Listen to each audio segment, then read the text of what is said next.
सारे लोगों को हमने लिखित शिकायत दे दिया था और उसमें हमने आशंका जताई थी कि हमने एक बड़े रैकेट में हाथ डाला है, उनके जबड़े में हाथ डाला है। इस रैकेट में एक दो नहीं बल्कि 22 लोगों का समूह है जो मेरी किसी भी वक्त हत्या करवा सकते हैं। देशबंदी में उक्त मनसा राय द्वारा और ताहिर द्वारा मेरे खिलाफ एप्लीकेशन थाने पे दिया गया है फर्जी मुकदमा दर्ज करने के लिए।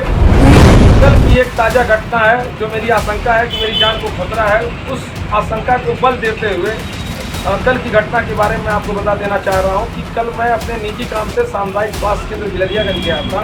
काम होने के बाद हमारे सामुदायिक स्वास्थ्य केंद्र में एक आयुष औषधि का ओपीडी लगभग 13 साल से कंटिन्यू बंद है। उसी के दम पे ये चीज़ें समझ में आई है कि वो कैसे लगातार 13 सालों से सरकारी डॉक्टर होने के बावजूद भी अपनी ड्यूटी से नदारद होने के बाद भी अपना प्राइवेट कमला सोनोग्राफी सेंटर का संचालन करता है।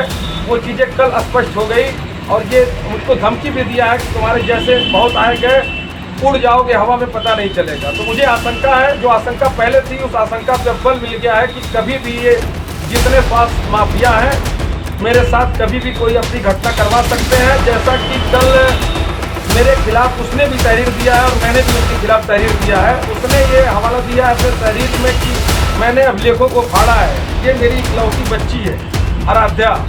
मैं अपनी बेटी की सौगंध खा के कहता हूँ कि उसने मेरे साथ मामला ये है सर कि हमारे सामुदायिक स्वास्थ्य केंद्र बिलरियागंज पे लगभग 15 साल, जिसमें समाजवादी पार्टी के शासन का कार्यकाल और हमारी पार्टी के 5 साल का कार्यकाल और हमारी पार्टी के दूसरे टर्म का लगभग 2 साल बीतने जा रहा है। इन 12 साल से पहले से ये वहाँ पे खेला जा रहा है। हमारे सामुदायिक स्वास्थ्य केंद्र बिलरियागंज पे एक एनम है जिसका नाम मनसा राय।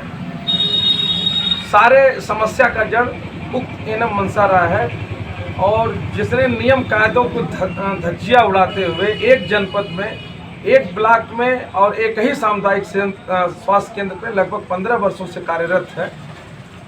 उक्त महिला एनम मनसा राय और एक अंगूठा छाप व्यक्ति डॉक्टर ताहिर, जबकि डॉक्टर तो है नहीं, अपना फातिमा नाम का हॉस्पिटल संचालन करता है।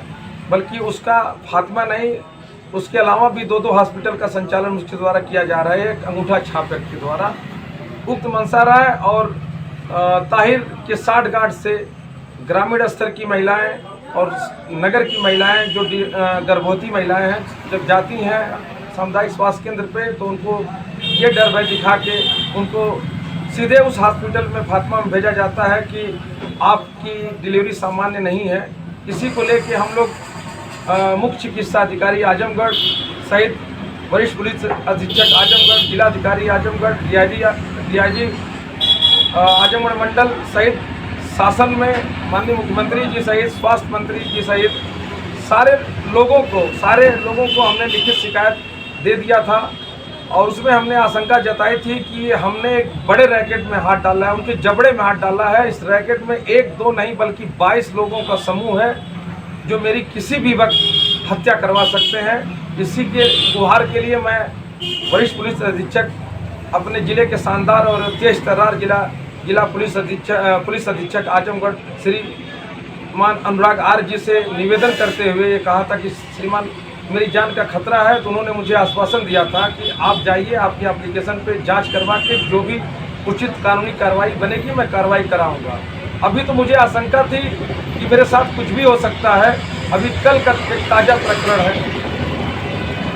मैं उसमें एक लाइन और जोड़ते हुए बता दूं, जब मैं मुख्य चिकित्सा अधिकारी को लिखित शिकायत दिया तो मेरे खिलाफ देशबंदी में उक्त मनसा राय द्वारा और ताहिर द्वारा मेरे खिलाफ एप्लीकेशन थाने पे दिया गया है फर्जी मुकदमा दर्ज करने के लिए।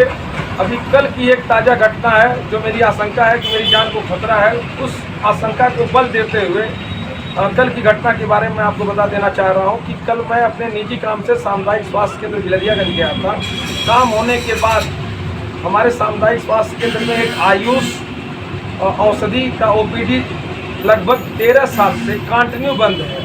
जो सरकारी डॉक्टर है डॉक्टर नीरज यादव, जो तनख्वाह लेता है सरकार से, लेकिन ओपीडी लगातार बंद करके कमला सोनोग्राफी सेंटर के नाम से उसका संचालन करता है। जब मैं कल गया तो ओपीडी खुली हुई थी, डॉक्टर की कुर्सी खाली थी, न कोई मरीज था, न डॉक्टर के सामने कोई टेबल था। सिर्फ दिखाने के लिए इस वक्त हम लोग सोशल मीडिया पर थोड़ा सा दबाव बनाए हैं, तो वो फोरम पूरा करने के लिए तो 2-3 दिनों से वो ओपीडी खोल रहा है, लेकिन ओपीडी खोलने के बावजूद भी वो डॉक्टर अपने केबिन में नहीं बैठता है। तो मैं कल जब वहाँ पहुँचा तो डॉक्टर नदारत थे, मैं वहीं स्टाफ से किसी स्टाफ से उनका नंबर लिया। तो मैंने उनको फ़ोन किया कि भाई साहब आप कहाँ हैं? तो उन्होंने कहा कि मैं कहीं हूँ, अभी आता हूँ। तो आने के बाद मैंने कहा कि आपकी ओपीडी खुली हुई है और आप नदारत हैं। तो उन्होंने एक डॉक्टर होते हुए ऐसे शब्दों का हवाला दिया, ऐसे भाषा का प्रयोग किया। और मैंने जबकि अपना पद भी बताया कि मैं भारतीय जनता पार्टी का जिला सह संयोजक हूँ, तो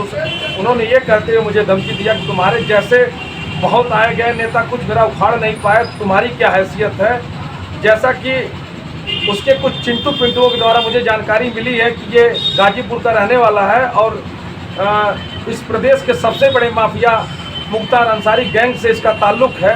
उसी के दम पे ये चीज़ें समझ में आई है कि वो कैसे लगातार 13 सालों से सरकारी डॉक्टर होने के बावजूद भी अपनी ड्यूटी से नदारत होने के बाद भी अपना प्राइवेट कमला सोनोग्राफी सेंटर का संचालन करता है। वो चीज़ें कल स्पष्ट हो गई और ये मुझको धमकी भी दिया है कि तुम्हारे जैसे बहुत आए गए, उड़ जाओगे हवा में, पता नहीं चलेगा। तो मुझे आशंका है, जो आशंका पहले थी उस आशंका पर बल मिल गया है कि कभी भी ये जितने स्वास्थ्य माफिया हैं मेरे साथ कभी भी कोई अपनी घटना करवा सकते हैं। जैसा कि कल मेरे खिलाफ उसने भी तहरीर दिया है और मैंने भी उसके खिलाफ तहरीर दिया है। उसने ये हवाला दिया है अपने तहरीर में कि मैंने अभिलेखों को फाड़ा है। ये मेरी इकलौती बच्ची है आराध्या, मैं अपनी बेटी की सौगंध खा के कहता हूँ कि उसने मेरे साथ बदतमीजी की है, मैंने उसके साथ कोई भी बदतमीजी नहीं की है।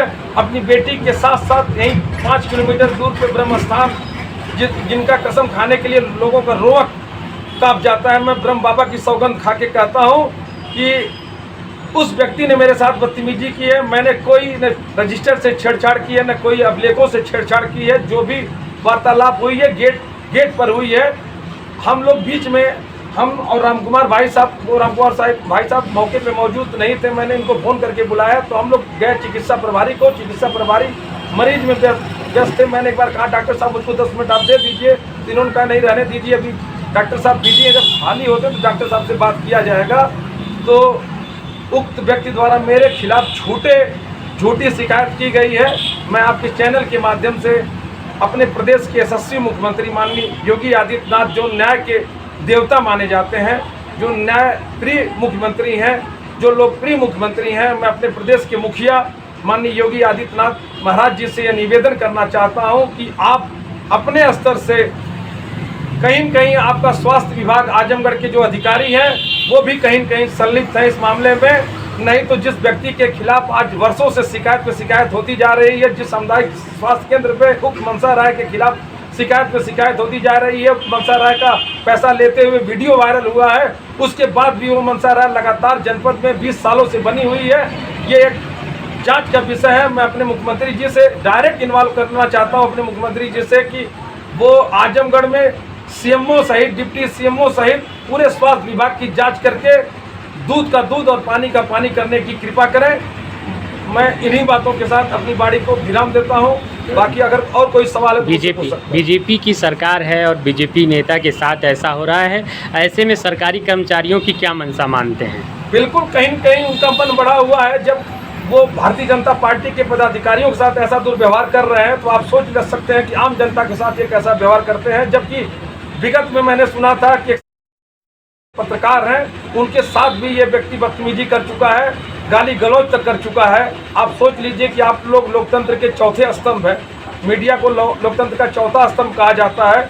जब वो मीडिया जगत के बंधुओं के साथ बदतमीजी कर सकता है, हमारे जैसे वरिष्ठ पदाधिकारी के साथ बदतमीजी कर सकता है, तो आम जनता के साथ वो क्या बदतमीजी करेगा? सीधे सीधे उसकी संलिप्तता मुख्तार अंसारी गैंग से है। मैं माननीय मुख्यमंत्री जी से, अपने जिला के जिलाधिकारी महोदय जी से और अपने जिले के शानदार कप्तान महोदय से निवेदन आपके चैनल के माध्यम से करना चाहता हूं कि मेरे साथ कभी भी कोई भी अपनी घटना घट सकती है, जिसके जिम्मेदार मनसा राय, ताहिर और ये डॉक्टर नीरज यादव होंगे। अगर मेरे साथ भविष्य में कोई भी घटना दुर्घटना होती है तो उसके सीधे जिम्मेदार ये तीनों व्यक्ति माने जाएंगे। मैं रहूं या न रहूं, इस भ्रष्टाचार के खिलाफ जो मेरी लड़ाई चल रही है भाई राम कुमार सिंह जी के साथ, जो संघ के वरिष्ठ पदाधिकारी हैं, इस लड़ाई को मैं बंद नहीं होने दूंगा, क्योंकि मेरे जैसे हजारों सिपाही मेरे साथ खड़े हैं जो मेरे मर जाने के बाद भी उस लड़ाई को जारी रखेंगे। क्या मांगे हैं आपकी? मैं बस यही अपने सरकार से मांग करता हूं कि हमारी सरकार होने के बावजूद भी ये लोग हमारी सरकार की छबिल धूबिल करने के लिए ये जो कुत्सित प्रयास कर रहे हैं, पैसे के दम पे अधिकारियों को खरीद रहे हैं, पैसे के दम पे जांच को प्रभावित कर रहे हैं। इसमें उच्च स्तरीय जांच करा के जो भी व्यक्ति इसमें संलिप्त है, चाहे वो अधिकारी हो, चाहे डॉक्टर हो, चाहे अंगूठा छाप व्यक्ति जो अवैध होटल का संचालन करता है, भू माफिया है ताहिर, मतलब इसके खिलाफ जांच करवा के इन लोगों के खिलाफ कठोर से कठोर कानूनी कार्रवाई हो, मैं इसकी मांग करता हूँ। एक बात